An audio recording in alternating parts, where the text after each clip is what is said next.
Okay, here's a micro lesson on how to handle anxiety and stress through reframing. Now, reframing is simply looking at things in a different way, and a reframe doesn't need to be true in any kind of scientific way. All you're trying to do is put the focus in your mind on one area as opposed to another for a good result. You'll see how that works as I work through some examples. Number one reframe is don't think about your problems at the moment. Say to yourself, how much are you going to care about any of this on your deathbed? And how many things from even, say, a year ago that bothered you still bother you today? Just think about the long run. Imagine yourself literally on your deathbed, and what are you thinking at the end of your life? Are you thinking about that little slight you had at the office? Probably not. So why worry about it now? Now, you say to yourself, but Scott, that's easy to say. That's the point. It's just the repeating of it in your mind as if it were true that makes the circuitry in your brain start to take form in a way that will make you think that maybe it doesn't matter. In other words, you can talk yourself into almost anything through repetition. It doesn't even have to be something that your rational brain thinks is true. You can still talk yourself into it if it's useful. Number two, forget about removing bad thoughts. Can't be done. You can't subtract thoughts. As soon as you think you can, you get in this loop where you keep trying to subtract them and you just keep thinking about them. Instead, add things to your mental shelf space until your shelf is so full of other stuff that it's just crowding out the other thoughts. You can't subtract a thought. Don't even try. You can only add thoughts, and they can, over time, be more interesting and more provocative and more absorbing, and then minimize the thing that had been bothering you.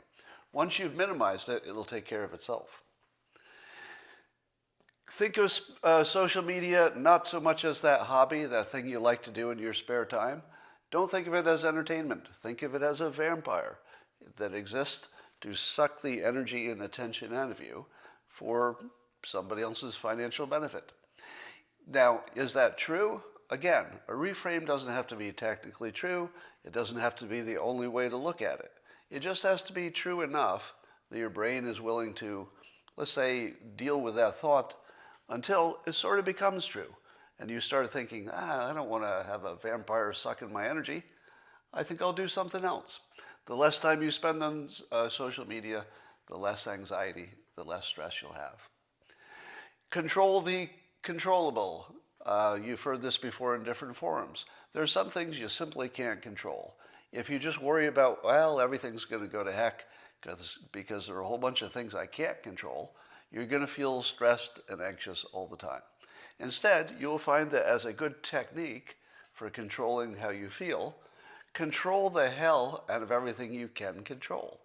That would include things like your fitness, your diet, your sleep, and we'll talk about that in a moment.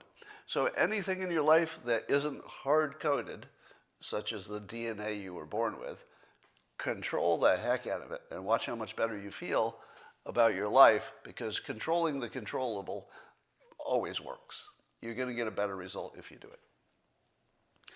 it. Number 5, one of my all-time favorites. Do you ever come home from work or you're just feeling anxious or stressed?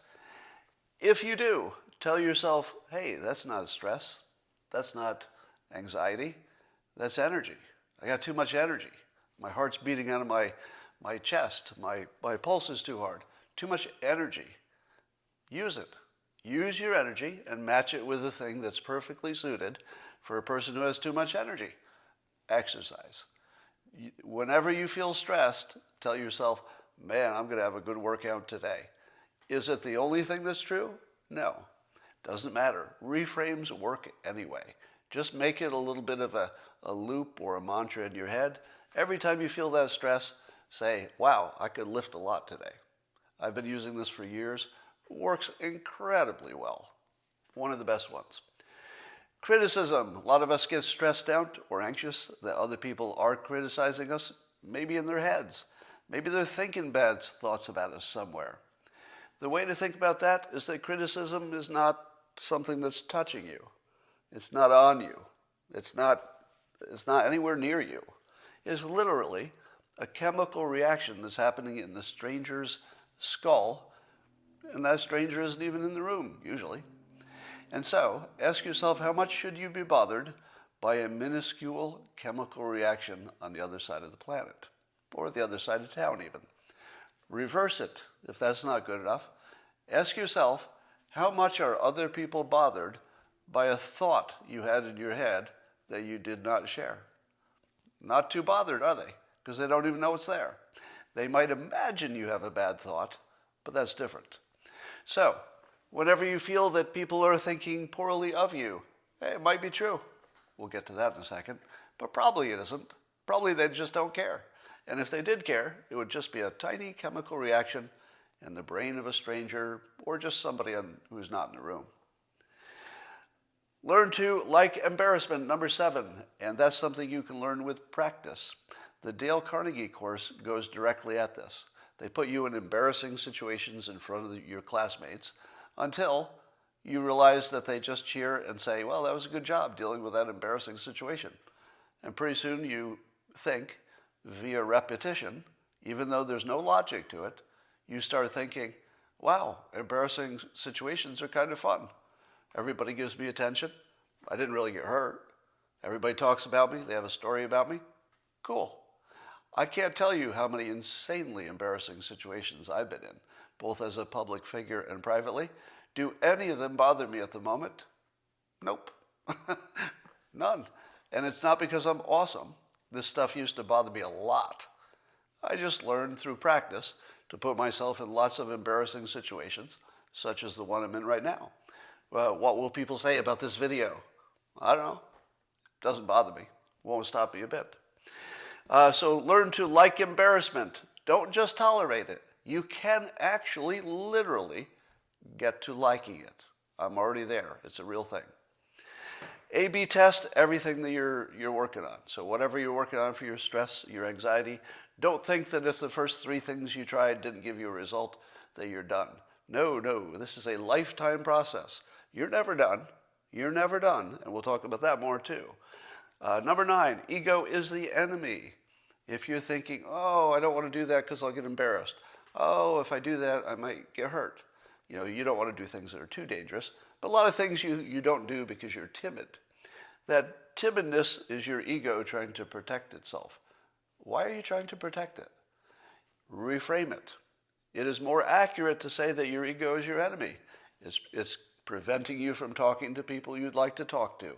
It's preventing you from asking that person on a date. It's preventing you from making the first move. It's preventing you from going for the next job. Your ego is your worst enemy in the world. Kill that thing. Some people do it with mushrooms.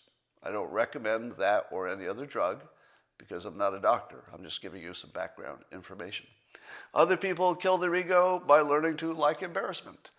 Other people kill it by being successful enough in something that even if they're terrible at a different thing, well, you're still Tiger Woods, right? Now, maybe that's going a little too far, but if you're good at anything, it will protect you against things you're not good at. So find something you can just do more than other people, because that's usually what it takes to be the good one. Could be anything. Play tennis, play pool, birdwatch, whatever it is. Just do it more than other people. You'll be one of the good ones. And then when you're one of the bad ones at something else, you'll say to yourself, well, somebody else put more time into it because they cared about that more than I cared. If I had put as much time into it as Bob, I'd be just as good as at that thing as Bob. And how do I know that for sure? Because when I put time into the thing I liked, I got pretty good at it. So you need some experience at getting good at stuff. And do that even if it's only for mental purposes. Now, here is perhaps the one takeaway that is the most important of all. If there's only one thing you're going to remember this. Stress reduction and anxiety reduction are your full-time job. You're never done. It's the most important thing you need to do because this is the key that opens up the rest of your life. If you don't take care of your anxiety and stress, all of the other goodness of life will be, let's say, less available to you. And I think you know it. That's why you're watching this, right? So never quit, never stop, Never stop pushing. This is a full-time job forever. And the parts of it that you need a system for, and when I say you need a system for it, I'm not trying to sell my book right now, but it just happens to be exactly the content that matches this. How to Fail at Almost Everything and Still Win Big has been a big influence on a lot of other books and on business. And it's because it teaches you how to make your own system, not something I'm telling you to do, but how to create a system that works for you individually very easily for all the things that matter to your anxiety and your stress, your sleep, your diet, your fitness, and also I'm going to add your bullshit detection. If you can tell what is a real thing to be afraid of and what is a phantom, something that you could have been afraid of, but you know it's bullshit. Learn to have a better bullshit detection system. And that also is in my book, How to Fail at Almost Everything and Still Win Big. Have a system for acquiring skills. I call it a skill stack. That's also in the book. And it means putting together skills that work well together. It doesn't mean being number one in the world in one thing. It means combining things to make yourself sort of a Joe Rogan, somebody who can do a bunch of things really well, but what makes him special is that the combination just works powerfully. Learn how to network. Have a system for it. It's something you can learn. If it doesn't work the first time, A/B test. Try something else. You should find a system for your social life as well as your business life. In the social life, what I mean by that is find a way that you will always be around new people or the people you like they already know. Could be that you join a sport and you meet the people who do that. Could be you get more involved in the school and you meet the other parents of whatever. But have a system for it. Don't just wonder why you don't have friends. Do something. Do a thing that puts you in contact with a lot of people. Join a church. It'll be obvious what to do, but don't not have a system for it, because that goes directly to stress reduction and anxiety. You need social. You need people. They help. Get in nature. Science confirms this all the time. And you can test this in 5 minutes. Take a walk. When you're stressed, just get outside around some trees. See how you feel in 5 minutes. It's immediate. This is a really big one, and it hits you right away. This will take down your stress. And a change of scenery in general. Now, people are different in how much change of scenery they need.